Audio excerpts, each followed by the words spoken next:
I don't think we have Meeting to quorum. order at 2, No, four. I'm sorry? No, he asked me if we have four. I said no, but, We can still do a presentation, Yeah. 2:38 or whatever it is. mhm. So we will, no public comment. I guess we can't do the approval of the minutes, we'll move it forward to next time.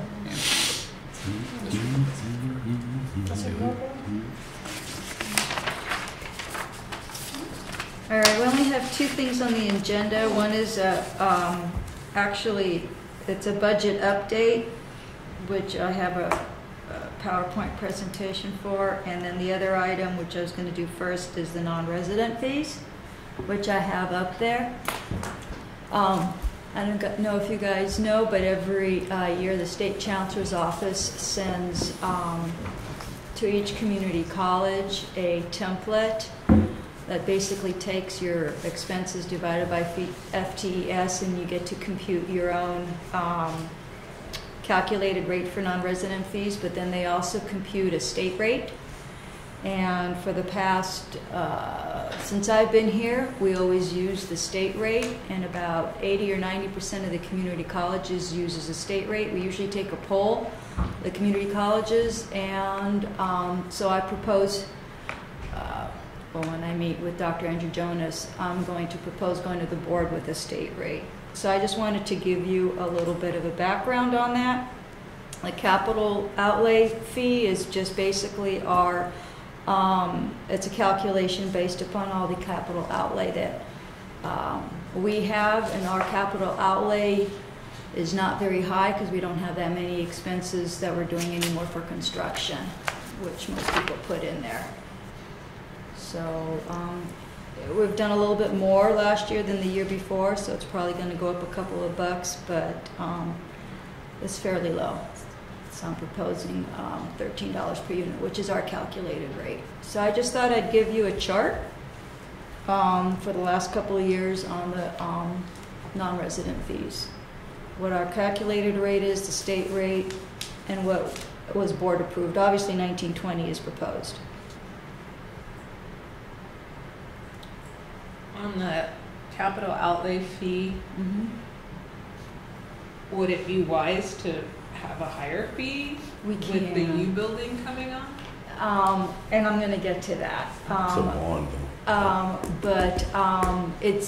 That's the maximum that we can charge based upon a prior year expenditures. So most of these are what they allow us to charge. With a few flexibility in the non-resident fees. If we had the few people that don't use the state rate, there's a few people that their fees or their cost structure is so high per FTES that they're higher than the state rate. If ours is higher, we can go higher than the state rate. I don't think I would ever recommend that, but there are a few community colleges that do that. Very few go below the state rate. And I say state computed rate, and so most community colleges like to be consistent with the state community rate, especially if you have students that are going here and there, and it's better for consistency, I think. Okay. Escape. I was going to escape out of there. Where is the... It's on the desktop. You can reduce it on the top. You want me to help you? Yeah, sure. You know where you put it. When you do capital outlay, he was saying that the U is on a bond. Would that, in the future, would that still be a part of, would that make that go up, or would it not go up because it's on the bond? Any construction costs, whether it's the U building, which is not a bond, which was supposed to be state funded, is out of our capital projects fund. The bond fund, we have very little money left. The beginning of the year was $5 million, and we're just wrapping it up. And maybe there's about $1 million of uncommitted funds. So in the past, yes, you can include anything there, but we just don't have that much. I mean, in big hundreds of millions of dollars worth of projects. Okay, thank you. Sure. So I had the pleasure of going to a conference last week, And they really didn't cover this in detail other than give us pages of stuff to read.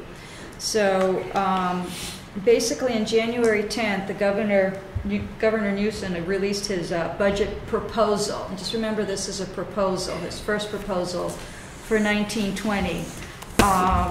So what I'm going to provide is just a basic, in-depth analysis of his proposal. And some tables and stuff that was given us. So the community, the ACBO, the California Community College Chancellor's Office, and the League developed this in-depth analysis, and I took some excerpts and some major highlights from it that I thought I would share with you guys, what they have proposed. To start off with the overall budget, they're projecting significant budget growth. The overall state budget are projected to increase by $7.7 billion, or 3.8%, from the enacted 2018-19 budget to a total of $209.1 billion. The general fund spending would increase by about $5.5 billion, or 4%, to $144.2 billion. By the way, this will be on the website, the Brac website later on. Just thought I'd let you know. The governor's office is projecting continued growth in the long-term forecast. The administration expects growth in the three largest general fund revenue area, which is personal income tax, sales tax and use tax, and corporation tax. The administration also assumes growth in property tax. The governor acknowledges that there are rising risks, most notably from the state general fund's heavy reliance on income from capital gains and taxes paid by the top 1% of income earners. Meaning that since a high percentage of our taxes is based on capital gains when the stock market tanks, we may see later on a decrease in revenue. So that's what the risks is, what they're saying, as you saw in December and January, roller coaster in the stock market. The administration also focuses on budget resiliency. The proposed budget makes substantial commitments to reduce the state debt. It wants to build reserves and allocate a large majority, 87% of discretionary spending in the 1920 fiscal year to one-time initiatives. They'll do that by paying down pension liabilities, paying off budgetary debts and deferrals, increasing the rainy day fund, and increasing the safety net reserves to $900 million.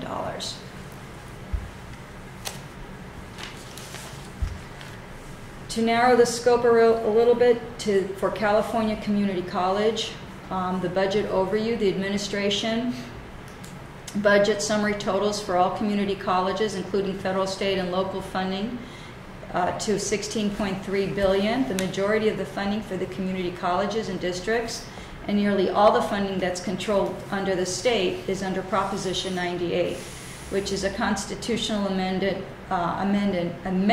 I'll spit it out, approved by the voters in 1988. I wasn't going to go too much in detail, just kind of know that that's where almost all of our general fund money comes from, Prop 98. The governor and the legislature has discretion in allocating funds to the various programs and services. In other words, here's the bucket of money, so then the legislature and the government will say, okay, this is how much we're going to get, and we're going to divvy it up this way, whether it's through funding formula or categoricals one time, then they split it up. I thought I would just show you a minimum guarantee, the Prop 98 minimum guarantee for last year, current year, and projected next year. 17, 18, and 18, 19, their estimates were lower than what it actually came out, so we got a little bit more funding than the above guarantee, but they don't project that to come in the future years, obviously. And then they're just showing the difference between the estimates and the minimum guarantee between the legislative office and the Department of Finance. DOF is Department of Finance, LAO is the legislative office, just in case you didn't know. And so it's just a basic schedule of where the biggest pot of money comes from.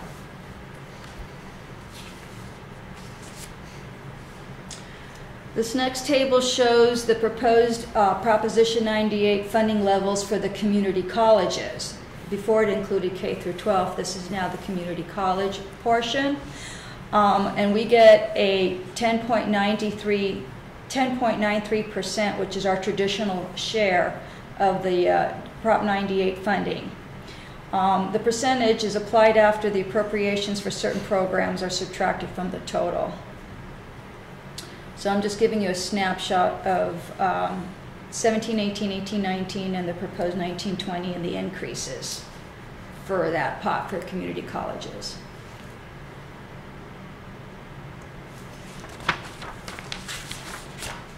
The next slide is highlighting basically what the changes in funding is from 1819 to 1920. The proposed changes, excuse me. The governor proposes $272 million in ongoing policy adjustments for community colleges, as reflected in that table, which is in millions of dollars. The bulk of the new funding, $262 million, is for a 3.46 cost of living adjustment for apportionments and categoricals. The budget also funds strong workforce development program at current levels. Though it funds part of the program, $77 million was settled up in reappropriated funds, which are one-time funds in 1920. The administration also committed to continue the fund to the program, the same funding for 2021. The commitment assumes that there's going to be sufficient ongoing Prop 98 resources available at that time. The governor also proposes to make permanent 1819 one-time appropriation funds to contract with the nonprofit legal service organizations to provide immigration legal services for eligible students. There's some other stuff I didn't really talk about. They're going to expand the, you see a line item in there for the California Promise, which provides a little extra funding now for 2 years of free tuition for eligible students. Right now we have 1 year funding. So these are just basic proposals of changes from 1819 to 1920.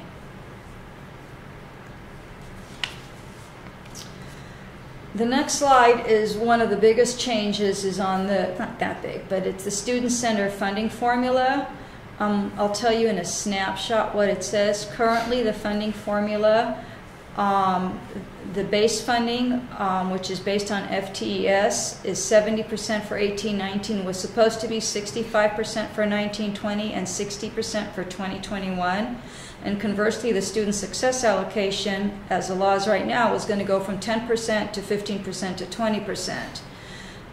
The governor proposes adjusting the implementation provision, and specifically it wants the funding rate for 1920 to remain the same as 1819. In other words, it would not shift to 65%, but it would stay at the 70%. So, but then it wants to go back to the 60% in the year after. So I just kind of summarized what it was saying as it is now, the planned implementation, and what it is proposing for the 1819 rates. It's also proposing not only to keep the 1819 rates, but to add a COLA to it, so that we would get a little bit more. Any questions on that?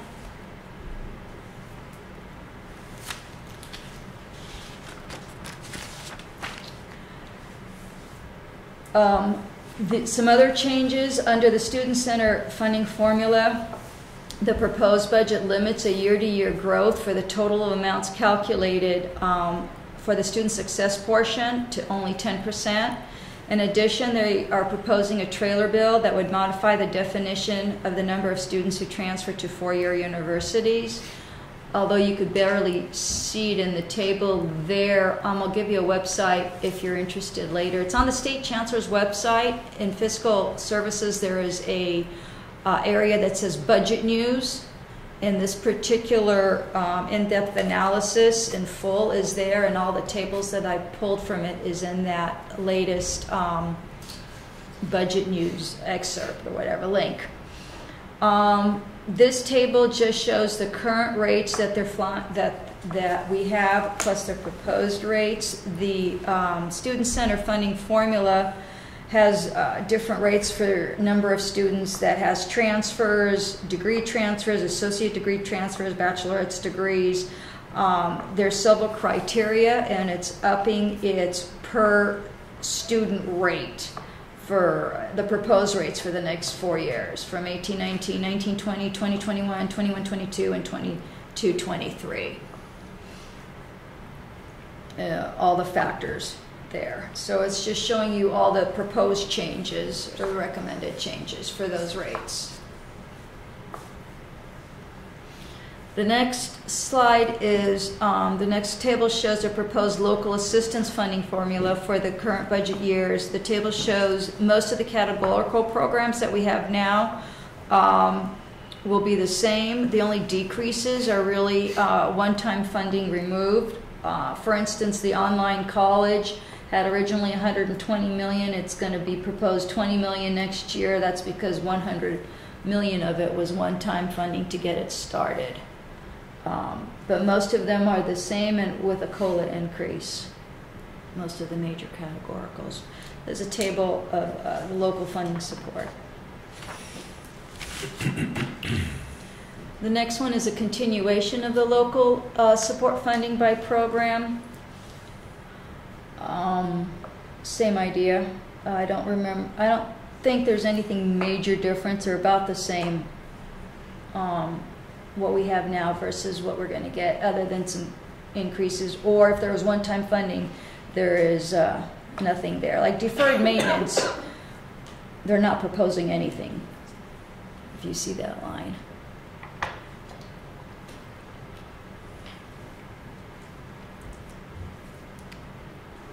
Capital outlay.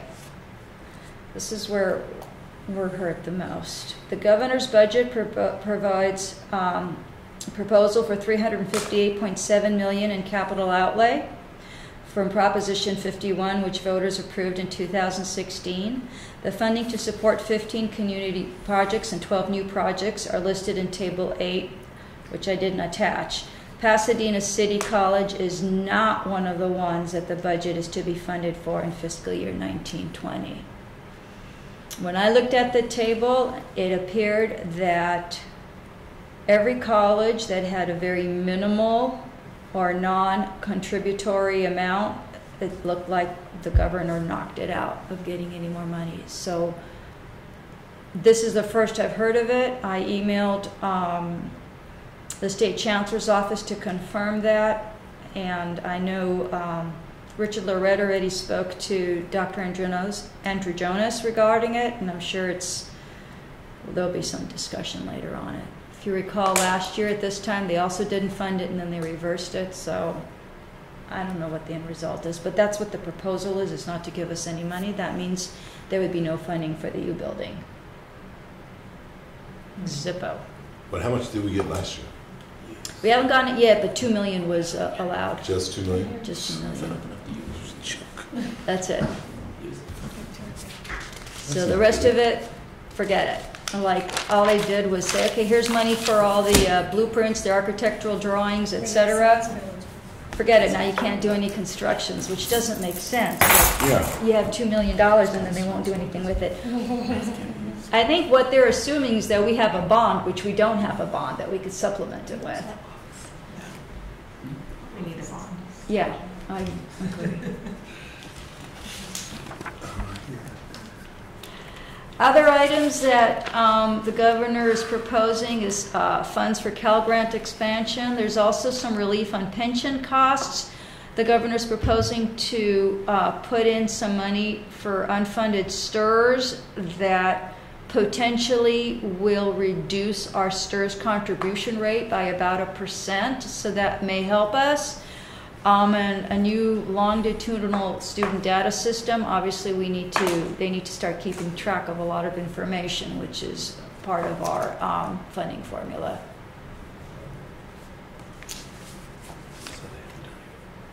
Any questions?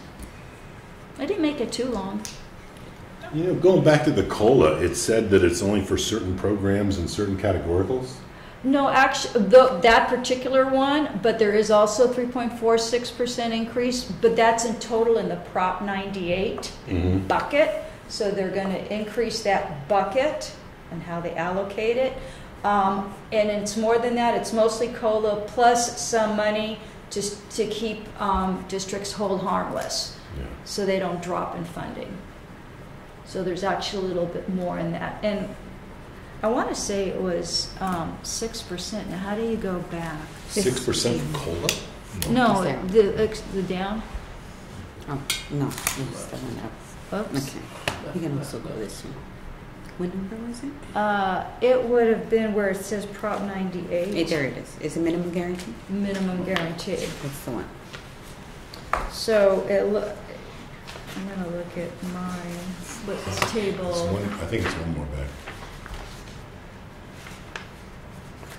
Like table 2, maybe? Is that it? Actually, you know what? The next one, the CCC funding levels. Let me go to the next one. Right there. Oh, back. The change from 18-19, if you look there. Down? In total, it's about 3% between the general fund, local, and the totals. This one.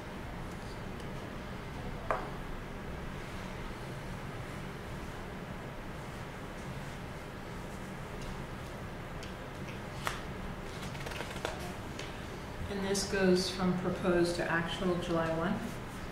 Oh, this goes into committees. You have May the revision. Department of Finance, then you have the LAO office, and then they beat it out. And bottom line is, they'll have in May, a May revise, and then before, at the end of June. It's required by June 30th to have a final budget. We usually make our assumptions on what's the May revise, what comes out in May. We make our tentative budget. Then once they have the final in June, when we do the adopted in September, we rely on those numbers.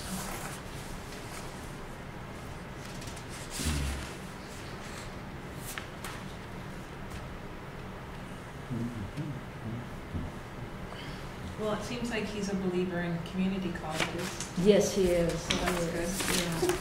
And a lot of people like the fact that he's proposing to slow the phase-in for the implementation of the student-centered funding formula.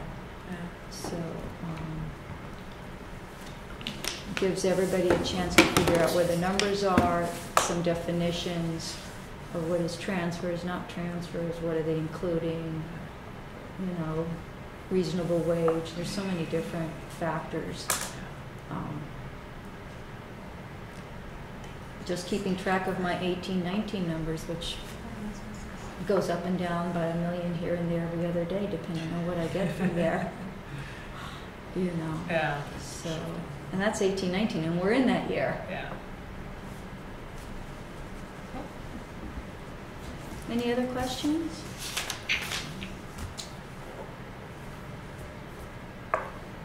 You all good? The next, Oh, are we done? No? yeah, Oh, if there's I no was gonna questions, say. we're done. No, I thought you say the next thing we're going to look at. No. Well, the next item on the agenda is the next future Brac meeting is February 28th. February 20th? 8. 28th. 28th. Last day of the month. Last day of the month.